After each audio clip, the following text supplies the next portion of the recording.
call you Yahweh, God. 'Cause you alone deserve my worship. You alone deserve my praise. You alone deserve the honor. And we lift you high. Yahweh, Yahweh. And we lift you high. Yahweh, Yahweh. And we lift you high. Yahweh, Yahweh. Hey. And we lift you high. It's simple. Yahweh, Yahweh. This time, can you help me? And we lift you high. Yahweh, Yahweh. And we lift you high. Yahweh, Yahweh. We raise our hands to the Lord. Hey, Yahweh, Yahweh. We bow our backs before you. We say Yahweh. Yahweh, Yahweh. Everybody take it up. We lift you higher. Yahweh, Yahweh. Come on. We lift you higher. Yahweh, Yahweh. Hey, you're worthy of the glory. Yahweh, Yahweh. Hey, we lift you higher. Yahweh, Yahweh. I just need for a moment to open up your mouth and give God glory.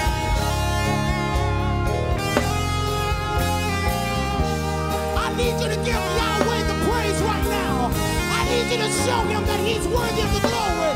Yes, we lift you higher. Yahweh, Yahweh. We lift you higher. Yahweh, Yahweh. Take it up. We lift you higher. Yahweh, Yahweh. We lift you higher.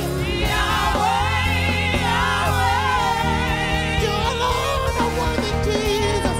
We lift you higher. Yahweh, Yahweh. Yes, God, we lift you higher. Yahweh, Yahweh. Come on, let's lift our hands all over this building. If you got two good legs to stand, those of you watching online, I want you to wave your hands, begin to open your mouth, and just cry out to Yahweh now. Come on. Come on. Lift your voice, lift your hands, open your mouth, and through the mass, wherever you are, begin to open your mouth. Oh, I feel God coming into this room right now. Wherever you are, to our online audience, I want you to begin to invite the presence of God where you are. Come on. Invite him in. Invite him in. Invite him. Come on, invite him in. Stir your atmosphere wherever you are. In this room, in your room, in your car, on your job. We Come on. lift you high. Open your mouth. We lift you high. Open your mouth. Yahweh, Yahweh.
your mouth and let the Spirit of God sweep through where you are. We say, have your way, Yahweh. Move how you want to move. Have your way in our lives. Come on. There's a stirring even in your belly right now. Open your mouth and begin to glorify Him. We lift you high. We lift you high. We lift you high. And we decree and declare there's nobody like you. There's nobody like you. There's nobody like you. There's nobody like you. There's nobody like you, Father. We lift you higher than our problems. We magnify you above all the earth now. You're bigger than the earth. You're bigger than man. You're bigger than us. Come on, play in your language right now. Begin to press. Begin to intercede right now. There's a move of God in this atmosphere. God is about to speak to your circumstance.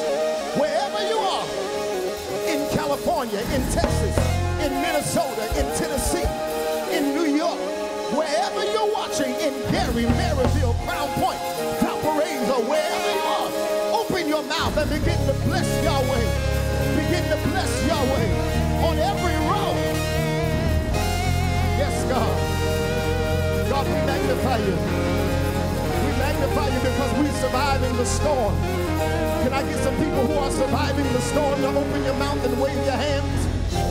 We came into this storm with something called COVID, and we've had a few members to get it.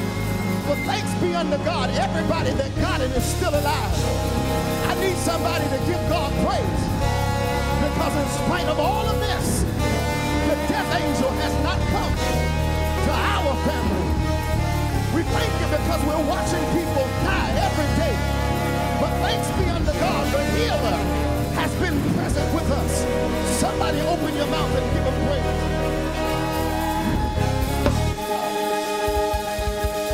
And for that we give you glory.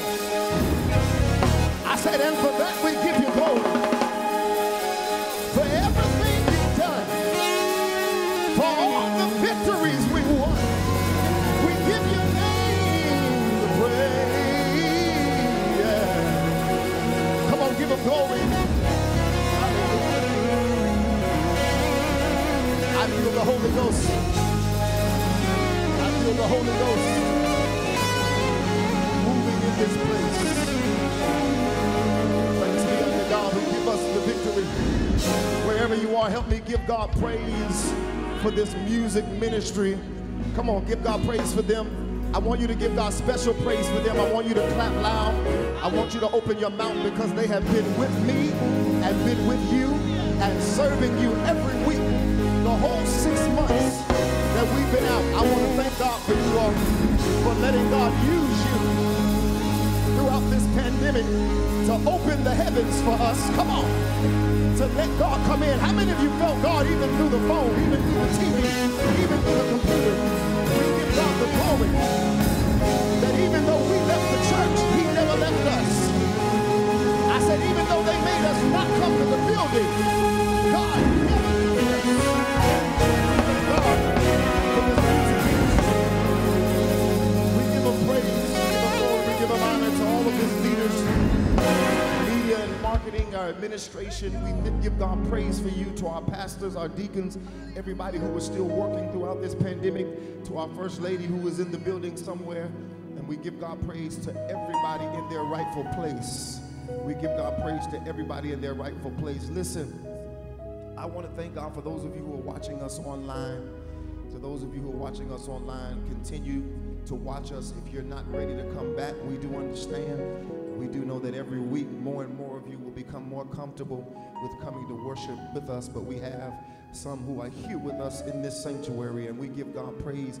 We missed you all. We love each and every one of you, and some of us are more comfortable than others, and we thank you for those who did come and those who did not come. Continue to watch us. Those of you who are watching us online, and we have people in other states.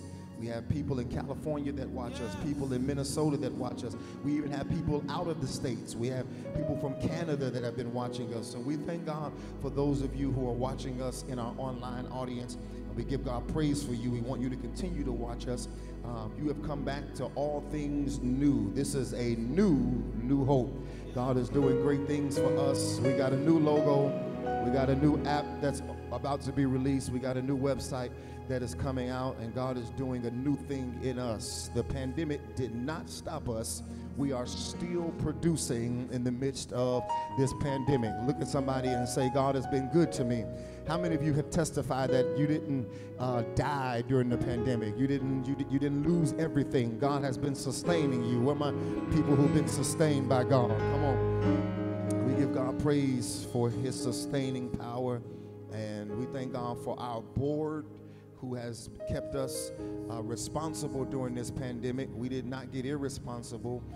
We continued to do what we were supposed to do, and as you can see, you come back and the lights are still on, and that's because we did what we needed to do to make sure that we had everything in place for you. And many of you have donated to us time, talent, and treasure, and we appreciate you, those who continue to give your offering, because how many of you know that this virus didn't change what the Bible said, that he still expects us to give and to give to his house.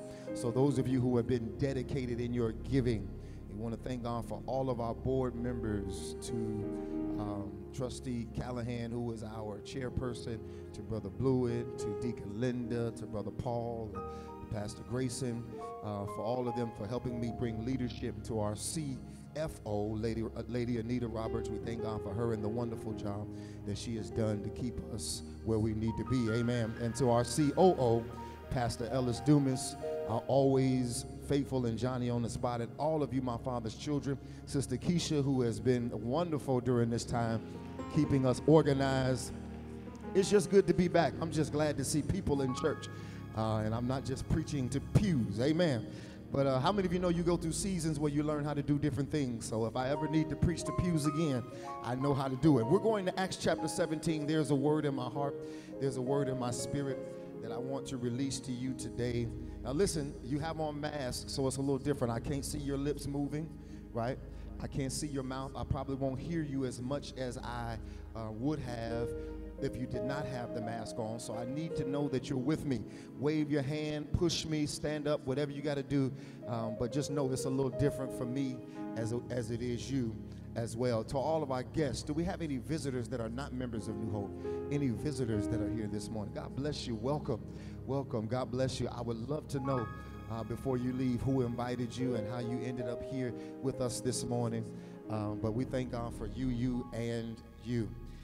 Acts chapter 17, verse number 22.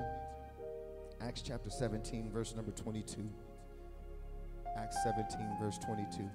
We have saints still coming in, Verse 22 says, Then Paul stood in the midst of Mars Hill and said, Ye men of Athens, I perceive in all things ye are too superstitious. For as I passed by and beheld your devotions, I found an altar with this inscription, To the unknown God, whom therefore ye ignorantly worship. Him declare I unto you.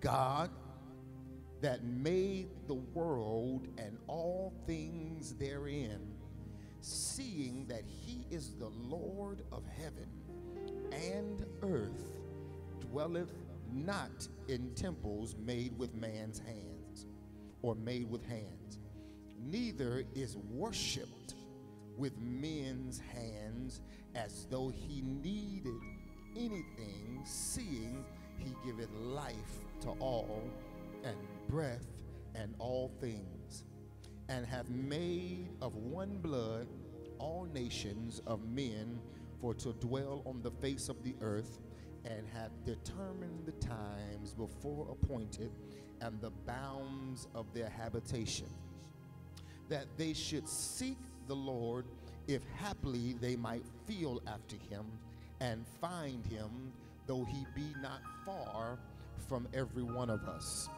Last verse, for in him we live and move and have our being, as certain also of your own poets have said, for we are also his offspring. I want you to notice God, Paul begins to talk about this God, and he is standing in the midst of Greeks or Grecians that worship other gods.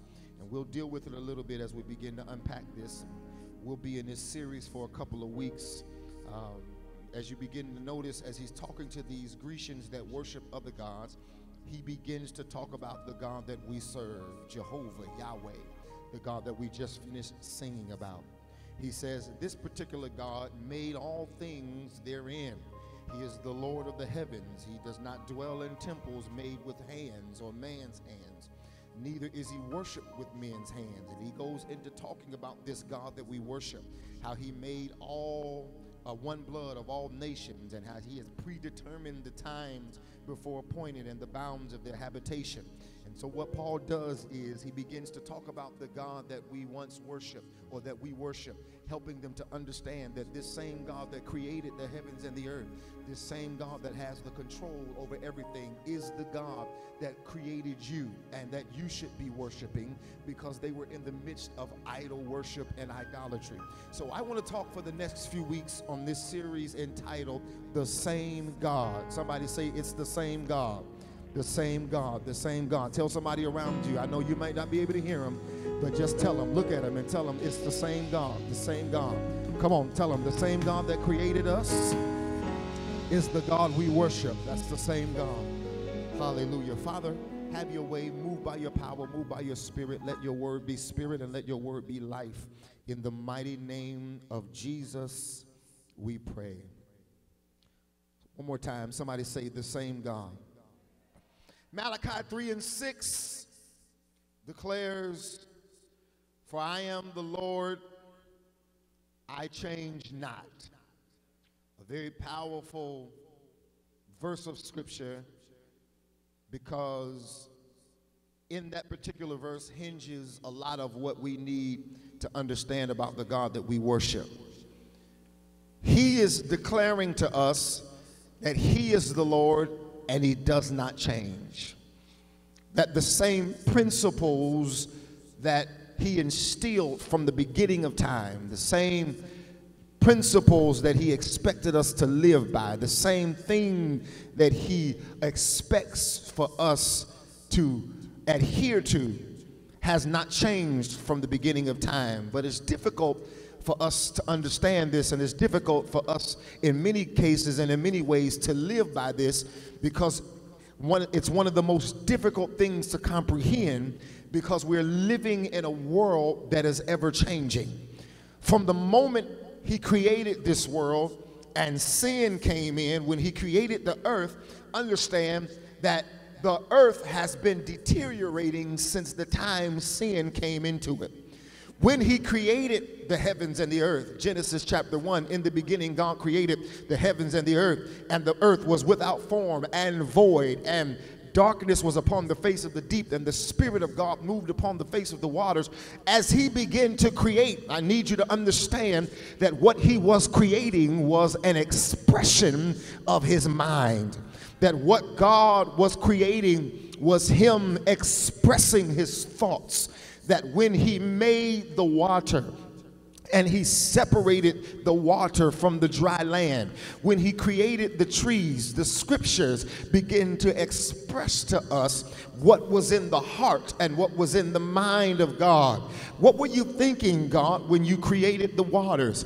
I was thinking, according to Ephesians chapter 5, that this particular water causes us to be washed, and it is a representation of my word. When I created the trees, I was actually thinking about you, because Psalms 1 says, blessed is the man that walketh not in the counsel of the ungodly, nor standeth in the way of the sinner, nor sitteth in the seat of the scornful, but his delight is in the law of the Lord, and in his law doth he meditate both day and night, and he shall be like a tree. Remember when the prophet went to go look at what the man of God told him to look at, he says, I see men as trees. So when he created the trees, he had us in mind. God, what were you thinking when you created the clouds? He said, I was thinking about my glory. I hung it and I caused it to hover over the earth, because I want you to know that when my glory comes in, it hovers over you, and it has the ability to move, and it has the ability to release what the earth needs. Y'all don't want to have church,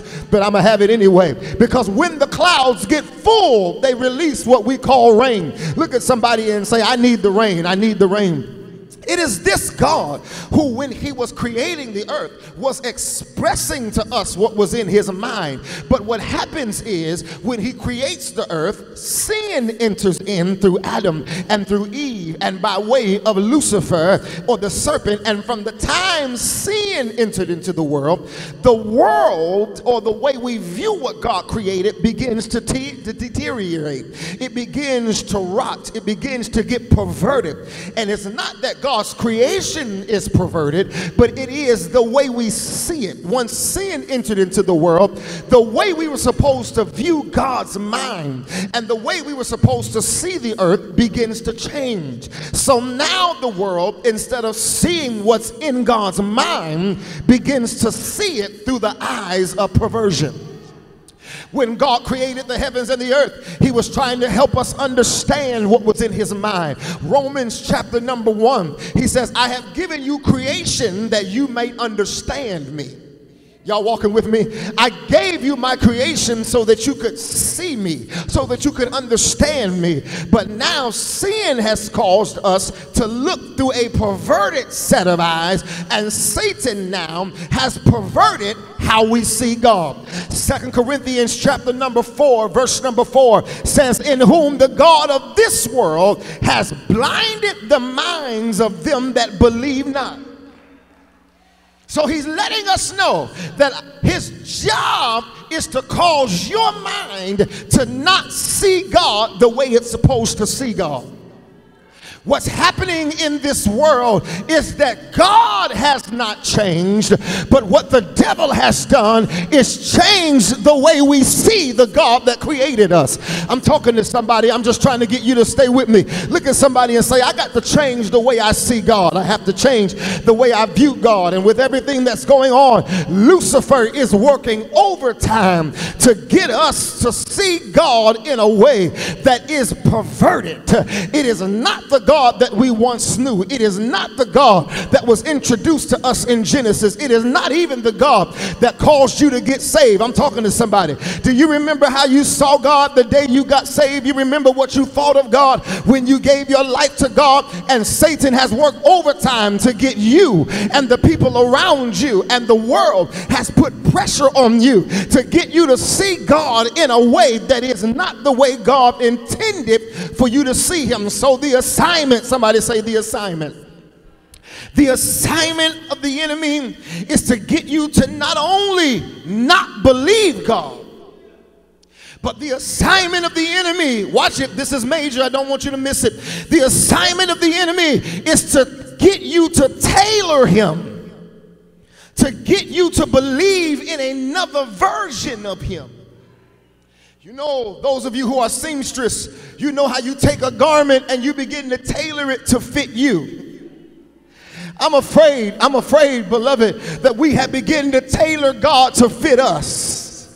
Lord, I'm afraid that we have begun to cut the edges of God and cut around stuff that God intended so he can fit our lifestyle, instead of us just accepting what it is that God has told us. We have begun to believe what we wanted to believe, and we have begun to not believe certain things that God intended for us to believe, and we have begun to water down God and tailor him to fit lifestyles that are not acceptable to him, so that we can feel comfortable in our own stuff. I'm talking to somebody.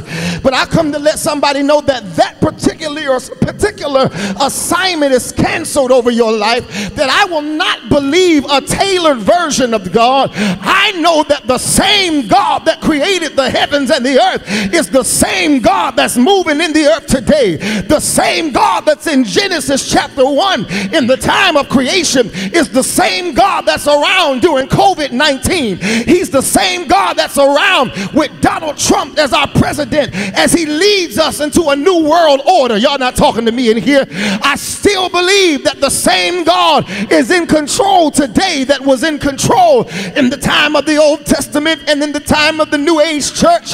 Look at somebody and say, I believe I'm serving the same God. I will not tailor God to fit my lifestyle, but I must bring my faith level up, and I must bring my practice up to make sure that my worship is lining up with the God that I say I believe. Somebody say, he's the same God. He's the same God. He's the same God. This is here now the intelligence of our text this morning, because the Apostle Paul, he finds himself in Athens, but he was not supposed to be in Athens. Athens is a city in the country Greece. It is a city there in Greece, and he finds himself preaching or talking to these people, evangelizing, if you will, in a place called Athens. He did not have a speaking engagement in Athens. He did not have an engagement or an appointment to speak to them on Mars Hill, which is where he ended up. But evangelism pulled him into Athens, Greece, and he ended up on Mars Hills. Don't miss it. I want you to hear this. I said evangelism, the gospel of Jesus Christ, pulled him to Athens, Greece, and caused him to be on Mars Hill preaching. Paul was in Berea preaching. He was there with his two comrades. He was there with his two friends, and these agitators from Athens happened to hear that he was in Berea, and they began stirring up the people and stirring up mess in order that they might distract and disrupt what Paul was doing. How many of you know that the job of the enemy, wherever the gospel is going or taking place or being preached, is to cause distractions and disruptions? Some of you trying to get this message right now who are watching by Facebook, even some of you in the sanctuary, you're trying to hear the word of the Lord, but you're being distracted, because you need to know that wherever the gospel is, there will be an assignment from the enemy. There will be a distraction and a disruption. The question is, how many of you are going to let the enemy distract you from your assignment? How many of you will let the devil distract you from what it is that God wants to do in your life? The Apostle Paul is preaching in Berea, and what the devil thought was going to be a distraction ended up being an opportunity, and he was pulled from Berea to Athens so that he might have an opportunity to preach or talk about or evangelize the gospel in front of some astute people who worshiped other gods. Hear me now, understand what's happening. He did not have an appointment to preach in Athens. He was not supposed to be in Athens, but the gospel pulled him to Athens, and he had an opportunity to speak to people in Athens who were immersed in idolatry and who were immersed in idol worship. I'll say it again because I don't want you to miss it. Paul was not scheduled to be on Mars Hill. Paul was not scheduled to be in Athens, but the gospel of Jesus Christ pulled him to Athens because there was an evangelistic opportunity for him to witness, watch it, not to the church, but in the midst of people who were idol worshipers and on a hill that was set up for them to worship other gods. One more time, Chris, because I think they missed it. Paul was not scheduled to be in Athens. He was not supposed to be in Athens. This was not on his preaching itinerary, but he was in Berea doing what God called him to do. Come closer.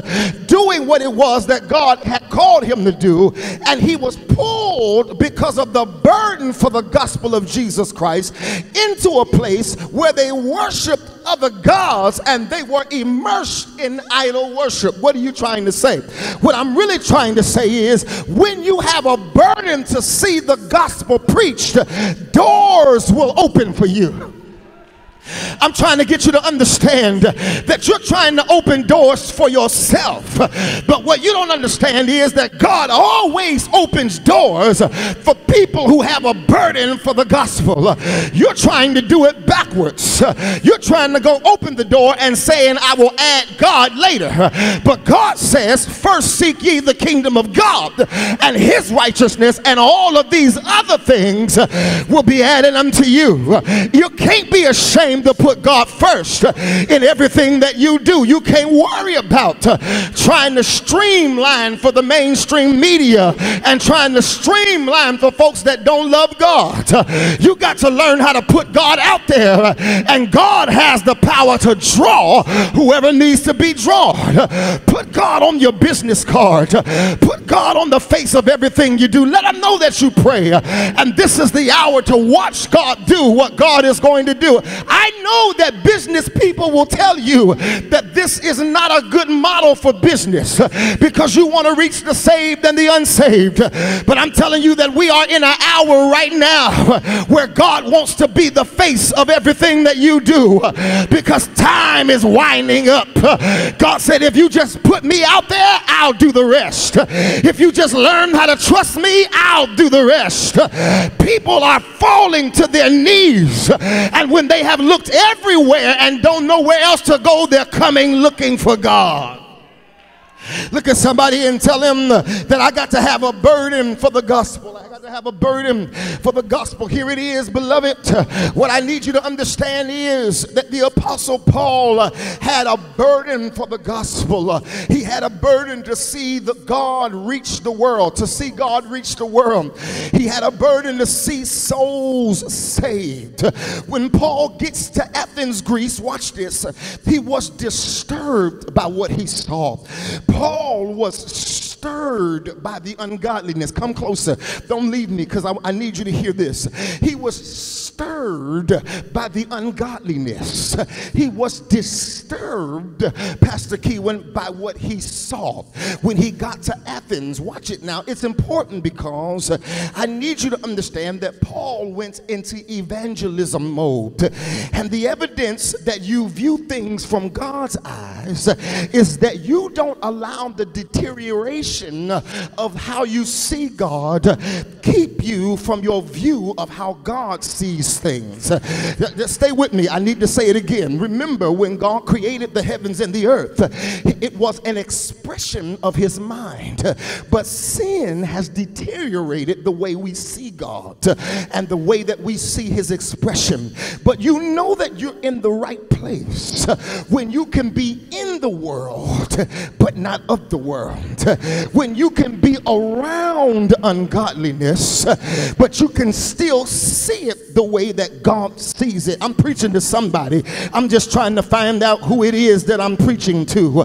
You got to understand that in 2020 that God says that I want you to see things in 2020 the same way I saw them 2020 BC. That all of those years ago before Christ, I am the same God that created those things as I am in 2020 during the COVID. He says, I need you to know that even though there's a lot of distractions around you, if it was ungodly in 2020 BC, then it's still ungodly in 2020 AD. Y'all don't want to have church.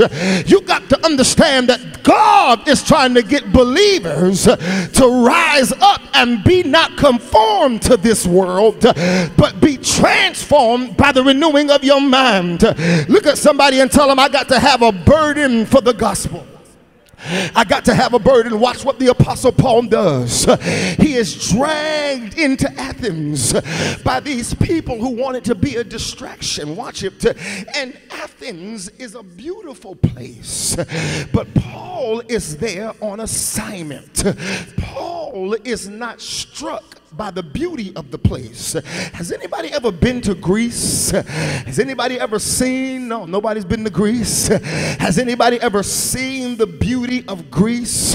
Go Google it when you get home. Look at how blue the water is. Look at how beautiful the cities are built. It was a breathtaking taking place. It is still to this day a high-level tourist attraction. It is very, very beautiful. But Paul gets into this beautiful place and can't even focus on the beauty because there is so much idol worship. He is not struck by the beauty of the place. He is stirred by the idols in the place. Y'all don't want to have church, but I'm gonna have it anyway. I missed y'all too. He is not struck by the beauty of the place, but he is stirred by the idols in the place. Remember now, the reason he's there is because he has a burden for evangelism. The problem with us is that we've got to understand that we cannot be distracted by the stuff that we see in the world. That we have to be in the world but not of the world. That our eyes are wandering eyes. That we are always caught up in the beauty of a thing instead of being stirred by what God says is ungodly. I'm preaching. I just wish that y'all would loose me and let me go, because he has a burden. He is not looking at the beauty of the place because he has a burden. He is stirred by the idols that are in the place. One writer said that it was easier to find an idol in Athens than it was to find a person in Athens. Y'all missed it. I'll say it again. One writer said that it was easier to find an idol in Athens than it was to find a person in Athens. Even though it was a beautiful place, it was lined and laced with idols. I would submit to you today that we live in a world that is not much different than Athens. That there is idol worship everywhere. That people are not only worshiping other gods, but folks have even gotten into self-worship. That this is the day and the hour where everybody is into themselves. And instead of Paul seeing the beauty of the place, he sees the idol worship of the place. Can I ask you a question? Are we so distracted by what we see with our eyes that we have gone away from seeing what God sees with his eyes? I'll say it again. Are we so distracted by what we see with our eyes that we have gone away from what God sees with his own eyes? Chesterton says that when a man does not worship God, he does not worship nothing, he worships everything. I'll say it again because you missed it. Chesterton, the philosopher, said when man does not worship God, he does not worship nothing, he actually worships everything. What he means is when you cease to worship God, everything becomes more important than God. Now when you put something before God, what you're saying is, God, I put everything before you. Because Freud said that we are incurably religious. What he's saying is that we are worshipers by nature. Because religion just means you worship a deity or a power that is higher than yourselves. We can't help it. We're worshipers by nature. So if you cease to worship God, then you're going to worship something. Don't fool yourself, sweetheart. You're worshiping something. You're just not worshiping the right thing. How do you know, Bishop, that we're worshipers by nature? Because we came to replace the third W in heaven. Michael was the warring angel, but we didn't come to replace Michael. We are not warriors by nature. We are taught to be warriors. Gabriel was the working angel, but we didn't come to replace Gabriel. We are not workers by nature. We have to be taught how to work. We came to replace Lucifer, who was the worshiping angel. And because we came to replace Lucifer, it means by nature we worship.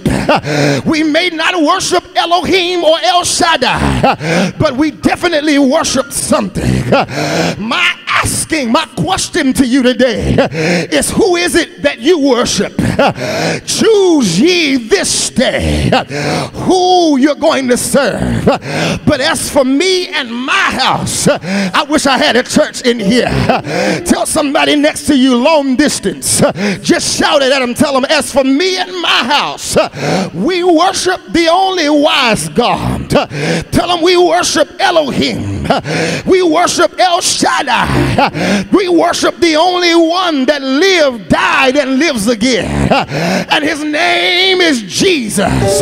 He's Jehovah Jireh. He's my rock in a weary land. Open your mouth and somebody holler, I worship God. I worship God. I worship God. I feel the Holy Ghost. I got to let y'all go. Paul here now stands in the midst of Mars Hill, a place where they believed and worshiped Ares, a Greek god. Look at what Paul is doing now. He is on assignment, because he is being drawn by the power of the gospel. Because the same God that made us is the same God that has the power to give you the anointing to stand in the midst of everything that must be stood in. We're living in a time where it is becoming more difficult to find people that are on the Lord's side. But I come to tell you that we are just like Elijah. Where are the Elijahs in the sanctuary? Where are the Elijahs watching by live stream? Where God tells Elijah, I still have 7,500 that have not kissed Baal. In other words, there is a remnant of people who still love the Lord. There is a remnant of people who still know that God is able to save lives. There is a remnant of people that know, despite all of the witches and all of the warlock and all of the demonic behavior, that know despite all of the demonic and even the Luciferian agenda, as we move into the new world order. Did y'all see Trump take the picture with those third world leaders? Do y'all know what the Bilderberg Network is all about? We are moving into the day of one currency worldwide. We are moving into the day of the mark of the beast. We are moving into the time of the Luciferian agenda. And the spirit of the Antichrist has been here. But there's about to be a figurehead of the Antichrist that's about to rise up, and despite all of that, the 7-year tribulation is coming once we have been raptured. But despite all of that, there is a remnant of people that know that we serve the same God. And you must be able to stand in the midst of all of this demonic activity, and you must be willing to declare that we serve a God that can do anything but fail. I need to see the hands of the people that ain't never scared. You're not afraid to let people know, for God I'll live and for God I'll die. Where are you? Where are you? Where are you? Your hands are waving now, and that's all right, but your mouth has to be moving when you leave here. The Apostle Paul was not witnessing. He was not testifying in a church. The Apostle Paul was showing us the dual nature of his evangelistic missionary spirit, that he knows that we cannot just preach this gospel on Sunday, that we cannot just be comfortable giving the gospel in a church, but if nothing else, this pandemic has shown us that we must take God outside of the building. The Apostle Paul is not with a bunch of other Christians, but he is standing on Mars Hill. He is standing on a place where they worship the god Ares. He's standing in a place where they tried murderers. He's standing in a place where they tried violent criminals. He's standing on a place called Mars Hill where they tried arsonists and people who burned olive trees. I wish I had time to preach that, but I'll be back next week. He's standing in a place that was against him. It was against his nature. It was an intimidation factor by the enemy to surround him by idol worshipers and take him to a place where he really could have been killed. But the Apostle Paul stands and he begins to proclaim the gospel. Can I talk to you about this gospel that has the ability to change minds? That your problem is you're too busy listening to people in the world and them telling you how much they don't believe God, that you feel like you got to butter them up. But I'm telling you, the gospel has the same power now, and we serve the same God now as we did in the Bible. Somebody open up your mouth and shout, he's the same God. Y'all ain't shouting it. You got to shout it loud because you got masks on. Somebody shout, the same God. Those of you watching by live screen, type it, the same God. He's the same God that brought Adam and Eve to repentance. So you don't have to worry about you or somebody that's not believing God. Just preach the gospel. He's the same God that brought Cain, the murderer, to repentance. He's the same God that brought Abraham or Abram out of pagan worship. He's the same God that made Saul the king prophesy. This is the same God that brought David to repentance for killing Uriah. This is the same God that made Nebuchadnezzar go into a field like a wild animal and act like he was a wild man and still made him acknowledge God after that. This is the same God that made the centurion standing around the cross say, surely this is the Son of God. Paul knows that this is the same God that had the power back then. He has it right now. Somebody open up your mouth and tell your children this is the same God. You need to let the next generation know that this is the God of the Bible. This is the God that turned water into wine. This is the God that when his children got to the Red Sea, took millions of gallons of water and begin to part the Red Sea. This is the same God that not only parted the Red Sea, but when they crossed over, he made them to cross over on dry land. Somebody shout, same God. Somebody shout, same God.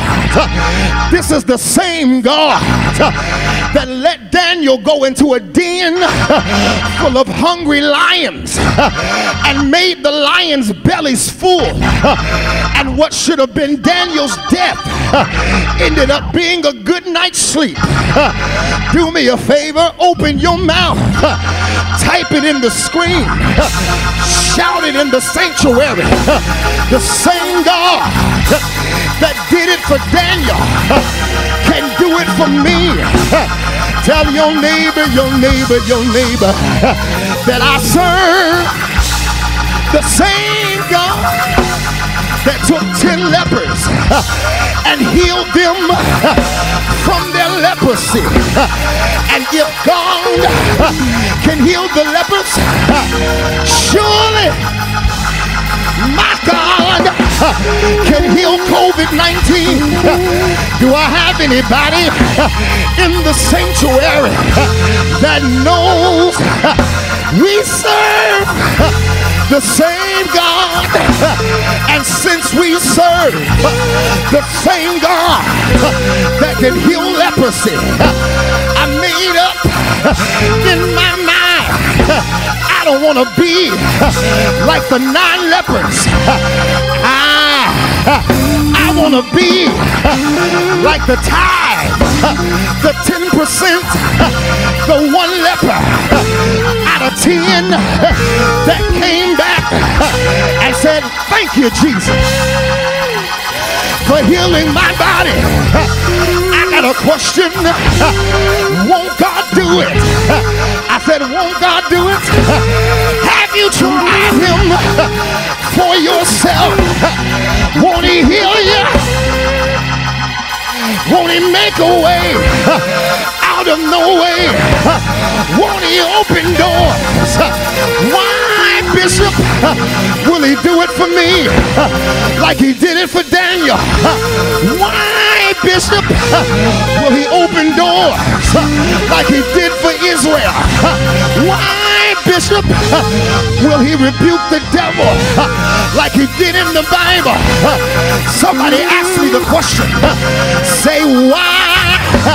I'm glad you ask, because he is the same God. He's still Jehovah Jireh. He's still my provider. In the midst of a pandemic, I still got clothes on my back. In the midst of a pandemic, my family still has food on their table, because he's still Jehovah Jireh. He's still Jehovah Rapha.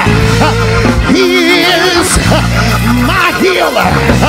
In the midst of a pandemic, we've had members that have had COVID-19, but I'm proud to stand here as the overseer of your souls and tell somebody, not one has been lost, not one has died, because God is my Jehovah Rapha.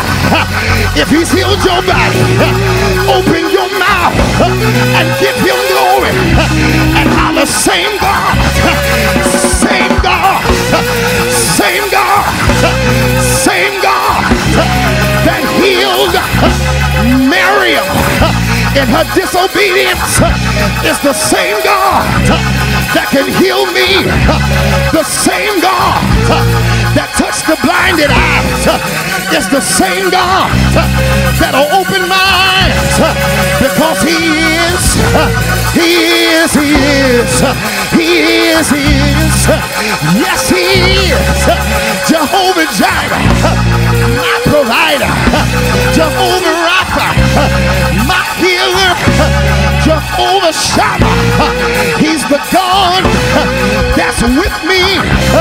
Wrap your arms around yourself and say, every night I feel alone, I can feel somebody with me, holding me up, helping me out when I should have lost my mind, when I should have gave up.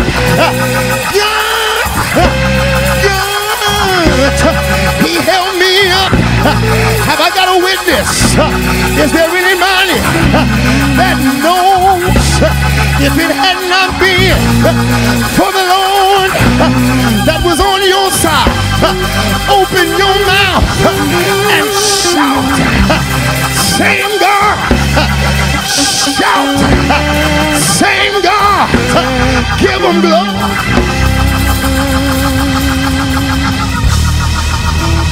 I gotta leave y'all, but I need y'all one more time to wrap your arm around your own self and just begin to rock and say, when I was low, Jesus, he rocked me in the midnight hour.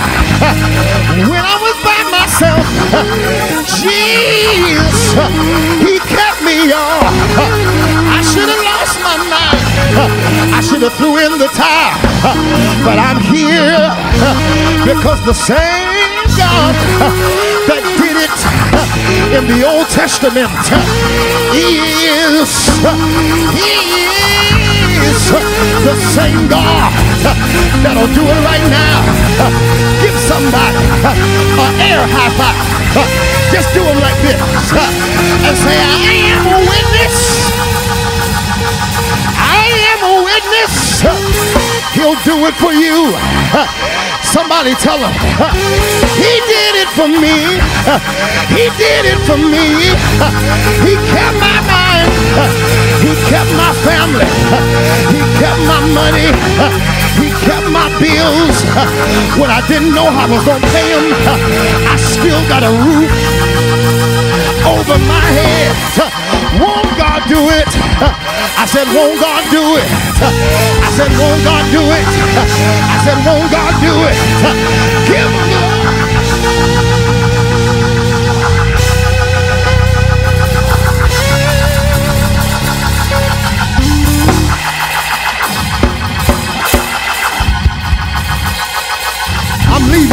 promise. But Evangelist Patsy, I don't know what tomorrow will bring. I don't know who will win the election. I don't know when COVID will be over. I don't know how many more people will die. I don't know what's going on unless the Lord show me. But I stand here as a prophet of God, as a bishop in the Lord's church, and tell you what I do know. The one thing I do know is the same God that did it back then is the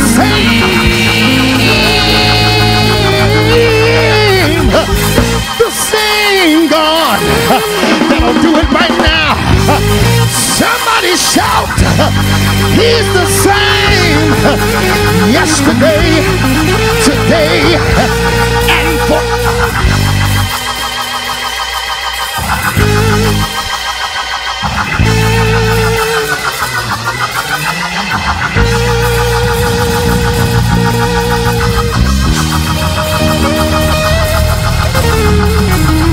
Lift your hands. To God be the glory. Come on, lift your hands. To God be the glory.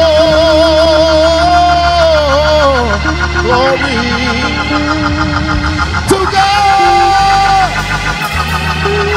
be the glory. For the things he had done. Lift your hands and just tell him thank you. To God be the glory.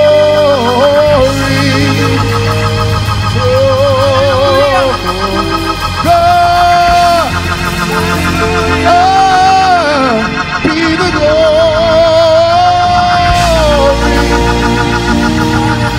To God be the glory.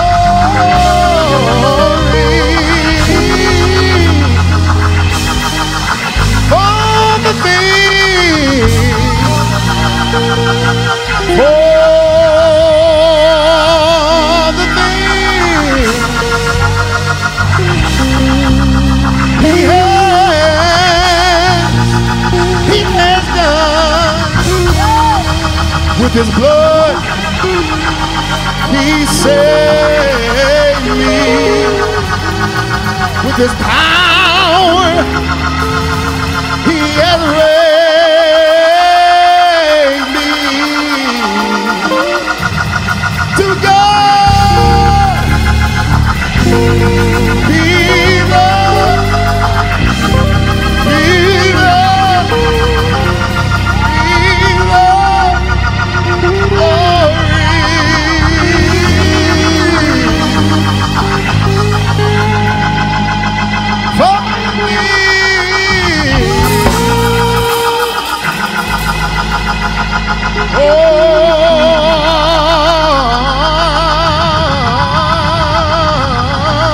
for the things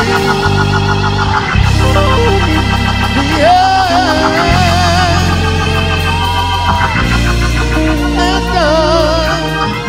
Father, we give you glory now. We magnify you. Because in this day and in this hour, what this world needs is more of you. And in a time much like Paul in Athens, where God is becoming unpopular, Father, send people who are not afraid to share the gospel of Jesus Christ. We thank you and we praise you for the spirit of evangelism that will break out in those that are in this sanctuary and those that are watching online. We give you glory for all of these things that you have done, how you have kept us. In the next few weeks, as we preach this series on the same God, we pray that your people will feel ignited to go and share the power of God I want to speak to the people who are under the sound of my voice, that you will know and understand that there is a burden, a weight being pressed on you for you to go and share what God did for you. That you will begin to tell people how he saved you and how he changed you. Go back to testify. Go back, and we sensationalize testimonies back when we used to do testimony service and it turned into something else. But real testimony service should happen before you even get to the church. That you would tell people about what God did for you and did in your life. And we begin to see how God does it. This week, I prophesy that souls will be saved. As you begin to share, listen, hear me. I'm prophesying this. Every one of you who this message stirred you to go share Jesus with somebody, I want you to begin to testify. You can send it to the office, post it, tag us in it, but souls will be saved. Those of you watching by live, souls will be saved. If you just start the conversation, souls will be saved. Not church members, souls will be saved. Somebody shout, souls. We forgot in this New Age church that it's not about members, it's about souls.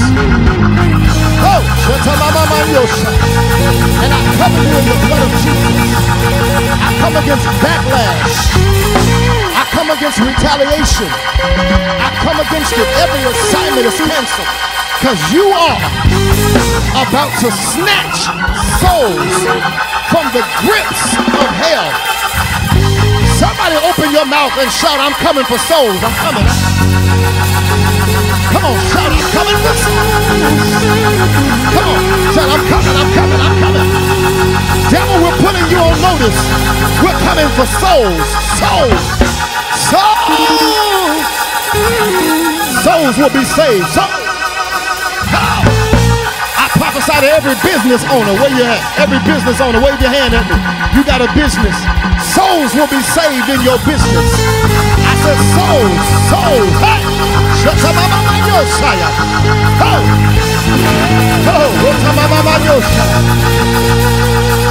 The currency of the kingdom is not money. The currency of the kingdom is not money. The currency of the kingdom is not money. It's power and authority. And God says it's souls. I'm getting ready to exchange successful business for souls.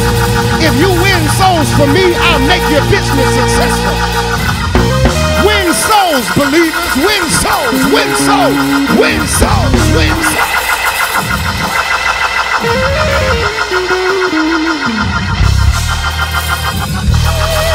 I hear the Lord saying, stop trying to be so mainstream. Do you see what's happening in the mainstream? The mainstream has drifted further and further away from God. But God said, if you trust me and brand it the way I tell you to brand it, God says souls will be saved. How many received that word today? If you're here and you don't know Jesus, if you're here and you don't know Jesus, I want you to just lift your hand, and we want for you to be saved. We want for you to be saved. If you're here, pastors, if anyone lifts their hand, I want you to identify them. And on the way out, we want to make sure they stop by and give Sister Keisha their information, and we take them to the plan of salvation. If there's somebody here, those of you watching by live stream, if you need to be saved, or if you're looking for a church, you can be a part of our online campus. You can be a part of us. If you're too far to get here geographically, no worries. We got members in Minnesota. We got members in Canada. We got people in California, Texas that watch us every Sunday. We got members everywhere. We want you to be a part of what we're doing here today. God has shifted the church to making it less about the building. He does want us to fellowship. He does want us to gather, but he has given us ways to be able to reach the world outside of the building. If you're here, and that's you, if you're watching, just type, it's me. I want to be a part. I want to be saved, or I want to be a member. Immediately, we will put a document, a link for a document there. You can fill it out, and someone will reach you immediately, straightway. If that's you, God bless you. God bless you. Let's clap our hands for those. One more time, let's clap our hands for those that are watching online. Listen, just a couple of announcements as we get ready to let you go. TNT will resume virtually this Tuesday. Now that our power is back, I will be teaching this Tuesday at 7 p.m. via Sieon Roberts Ministries Facebook page. We will be back into teaching about the Christ, the Apostolic Church, and the revelation of Jesus Christ, Christology and the Apostolic Church, not by denomination, but by doctrine. We will be back to preaching on that. Listen, there is a conference, a great conference that I'm a part of called Together We Stand. Myself, Pastor Romel Williams, Pastor Fluker, there's some others, Bishop Brandon Jacobs, and I'm missing some, Pastor Terrell Edwards. All of us have come together and we sit on the board for this great conference called Together We Stand. It is a conference that seeks to unify the church no matter what denomination you are. And we will be going forth very soon. Look on my page, my personal page. I'm preaching, all of us are preaching in that particular conference along with some other guests. I need you to go and register for that. It is a virtual conference. It is a virtual conference and it's going to be awesome. Listen, mark your calendars. We will celebrate our 71st church anniversary, Sunday, September the 20th, 2020. Member individual gift, we're asking everyone for $71. That's coming right around the corner, y'all, in a month. All we have is a month. We're asking each individual for $71. Those of you watching by live, $71 is our church. We are 71 years old. That's $1 for every year that the church has been established. Let's give God praise, especially in a time like this. Our church did not fold, but God kept us, and we want to celebrate that. Each ministry you are asked to give $400. That has not changed, y'all. Just because we're not in this building, we need you and your ministry. So leaders, we're getting ready to see how good of a leader you are. Can you lead when we're not in the building, all of us, right? So we need your ministry to report. I will be checking personally every week to make sure that we're making our report. It's going to be Sunday, September the 20th. Our speaker is Pastor Romel Williams from Chicago, Illinois. That'll be Sunday morning at 11 o'clock worship. We will be celebrating that, all right? We are still doing our conference calls every Saturday at noon for our Teachers Bible Study, every Sunday at 9:30 for Sunday school, every Monday at 6 a.m. for our Miracle Monday corporate prayer. I'm going to ask somebody to make sure that those numbers, the conference call numbers and the code are in the comment section. All right, God bless you. We love you. I will see you all Tuesday. Here's what we're about to do. We're going to accept the tithes and offering now. For those of you who are not utilizing PushPay, we're going to ask that if you need to drop any kind of offering or any kind of envelope in the basket, it will be out there on your way out. Please take note of how you are to exit. Please take note as to how you are to exit. Stand. Let's stand everywhere. We're going to give it on our way out. You are not coming forward today. You're going to give it on your way out. The offering basket will be out there to your left. If you need to swipe, you will step to your right to the guest services table.